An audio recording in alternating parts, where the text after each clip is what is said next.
Israel ప్రధాని నెతన్యాహుకు Trump ultimatum ఇచ్చినట్టు తెలుస్తోంది.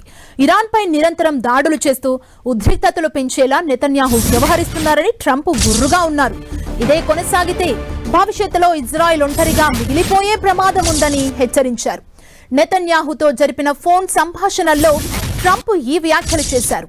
ఇరాన్తో అణు ఒప్పందాన్ని కుదుర్చుకోవటానికి వాషింగ్టన్ ప్రయత్నిస్తున్న తరుణంలో ఇజ్రాయెల్ జరుపుతున్న సైనిక దాడులు అమెరికా వ్యూహాలకు అడ్డంకిగా మారడమే ఈ హెచ్చరికకు ప్రధాన కారణం. గత వారాంతంలో లెబనాన్లోని హెజ్బొల్లా స్థావరాలపై ఇజ్రాయెల్ జరిపిన దాడులకు ప్రతీకారంగా ఇరాన్ దాదాపు 30 బాలిస్టిక్ క్షిపణులను ఇజ్రాయెల్ పైకి ప్రయోగించింది. దీనికి బదులుగా ఇజ్రాయెల్ కూడా ఇరాన్ వైమానిక రక్షణ వ్యవస్థలు, పెట్రోకెమికల్ కేంద్రాలపై దాడులు చేసింది.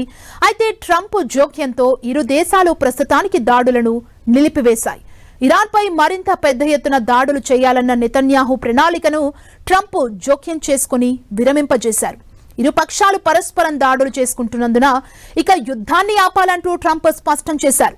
మరోవైపు నెతన్యాహు మాత్రం తమ సరిహద్దు రక్షణ కోసం ఇరాన్ అణు సామర్థ్యాన్ని దెబ్బతీయటానికి ఈ దాడులు తప్పనిసరి అని సమర్థించుకున్నారు.